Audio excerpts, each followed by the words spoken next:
जैसे मैंने बोला था पीछे एक डायलॉग में कि हरड़, बहेड़ा और आंवला, हरी तकी, विभी तकी, आम्ल की तीनों, ये तीनों जो चीज़ें हैं, जैसे हरी तक्की है तो ये लेनी है हमने हरड़ जलाफा, अलग आती है ये क्वालिटी।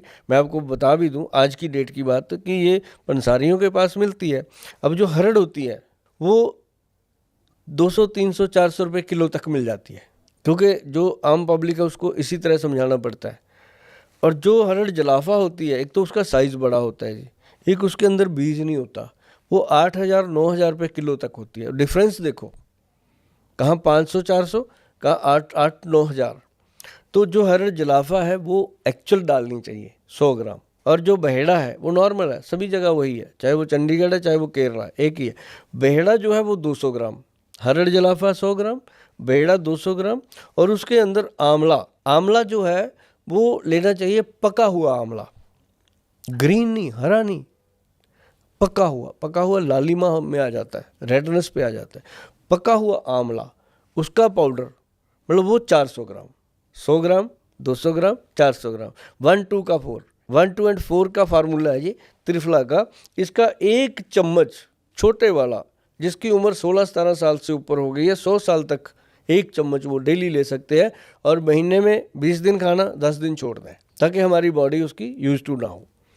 और इसके जो बेनिफिट है ना मैडम, वैसे तो मैं एग्जांपल हूँ सबके सामने कि अभी तक भगवान की कृपा है, ना तो एक भी दांत हिला है, ना एक भी कोई मुझे रोग, भगवान की कृपा है। कल क्या होना है कल का मुझे पता नहीं, आज तक की बात करता हूँ। और ना ही कोई मेरे को एक्टिविटी में कोई फ़र्क है। ये 2 फुट की जैसे ये कुर्सी है, ऐसे 2 फुट के चेयर पे बैठ के मैं पूरा दिन 150 पेशेंट के साथ वार्तालाप करता हूँ। और सारे पेशेंट इस बात के लिए हैरान है कि गोयल साहब उठ के बीच में बाथरूम भी नहीं जाते, बॉडी पे कंट्रोल इसको कहते हैं, है ना। और कभी 9 बजे सुबह मिल लो तब भी ऐसे ही बैठे हैं, चमकते हुए, बात करते हुए, हंसते हुए।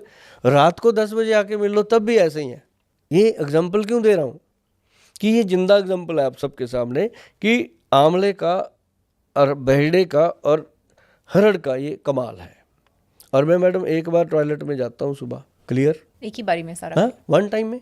मेरा टोटल टाइम कितना है जी, 32 मिनट में कंप्लीट। बेड से उठने के बाद 32 मिनट के बाद कोट पैंट में आ जाता हूँ, 32 मिनट के अंदर आप अंदर कोट पैंट में आ जाता हूँ मैं, रेडी होके। सर, एक आम आदमी मोशन करते वक्त कितना टाइम उसको लगना चाहिए, एक हेल्दी इंसान? जो हेल्दी क्योंकि इंसान आजकल है, तो लोग बैठ रहे हैं और फिर 1-1 घंटा लगाते हैं पॉट में बैठते हुए। प्रॉब्लम पता है क्या है मैडम, पॉट में जाते हैं लोग, साथ में मोबाइल ले जाते हैं, जी जी, करेक्ट।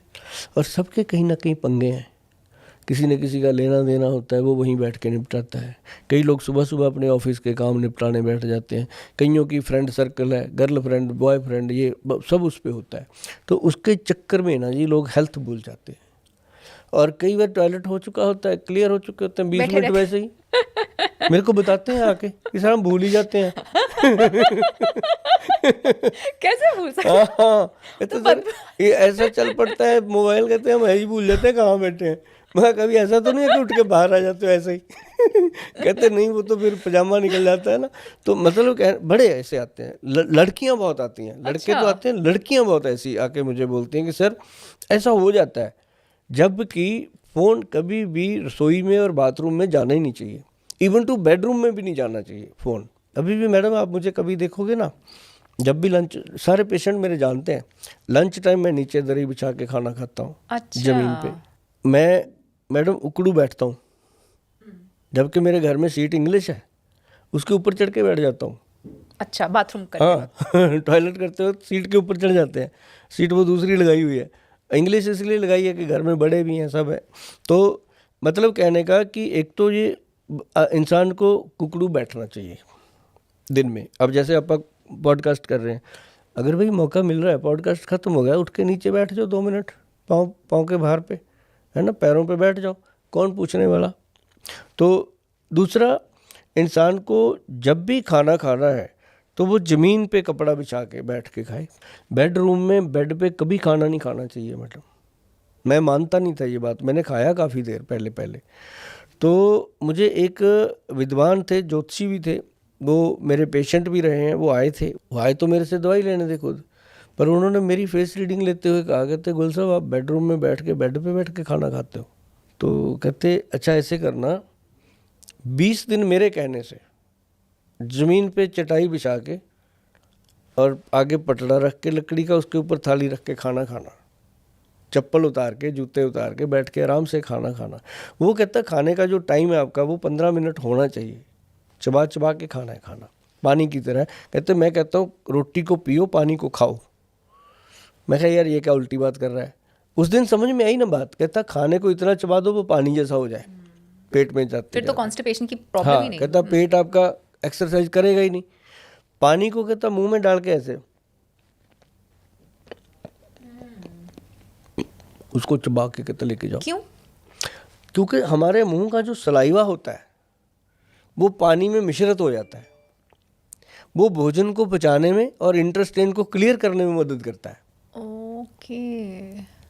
तभी कहा गया कि खाने को पियो, रोटी को पियो और पानी को खाओ। अच्छा।